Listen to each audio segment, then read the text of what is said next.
ये वीडियो सिर्फ मनोरंजन के लिए बनाया गया है। इसका मकसद किसी भी व्यक्ति, समुदाय या धर्म को ठेस पहुंचाना नहीं है। कृपया इसे गलत अर्थ में न लें।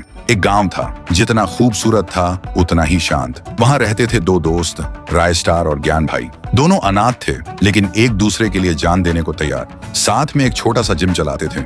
गांव के लड़के वहां आके ट्रेनिंग लेते थे। और दूसरी तरफ एक और गांव में रहता था फाइट 444। उसके पास अपनी सेना थी। दुनिया के महंगे महंगे हथियार थे। उनमें सबसे महंगा था फाइटर जेट। वो इन सब से हर एक गांव को अपने कब्जे में लेता था। और अब फाइट 444 का टारगेट था वही गांव जहां राय स्टार और ज्ञान भाई रहते थे।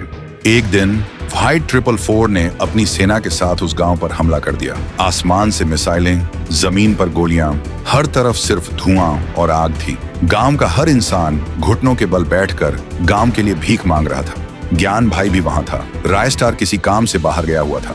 फाइट 444 चिल्लाकर बोला, आज से ये गांव और इस गांव का सब कुछ मेरा है। तभी ज्ञान भाई गुस्से से बोला, ये गांव हमारा था, हमारा है और हमारा ही रहेगा। उसी वक्त उसको दो बंदूक मिलती हैं और वो दोनों हाथों से बंदूक चलाने लगता है और फिर फाइट 444 के दो आदमी को मार देता है। फाइट 444 कुछ नहीं बोलता, चुपचाप वहां से चला जाता है। गांव के लोग खुशी से उछलने लगते हैं।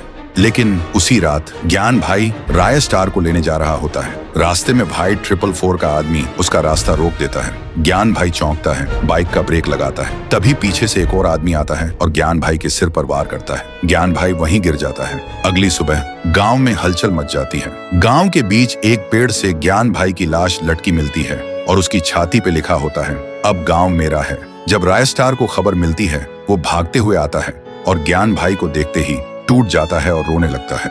और तब से राय स्टार गांव से गायब हो जाता है। किसी को भी नहीं पता होता है वो कहाँ है। तो दोस्तों, क्या राय स्टार अपने दोस्त ज्ञान भाई की मौत का बदला लेगा? क्या वो वापस आएगा फाइट 444 से टक्कर लेने? अगर आप भी उस दर्द को महसूस कर पाए तो कमेंट में जस्टिस फॉर ज्ञान भाई लिखना मत भूलना। और अगर पार्ट 2 चाहिए तो सब्सक्राइब जरूर करना, क्योंकि कहानी यहीं खत्म नहीं होती। ये तो सिर्फ शुरुआत है।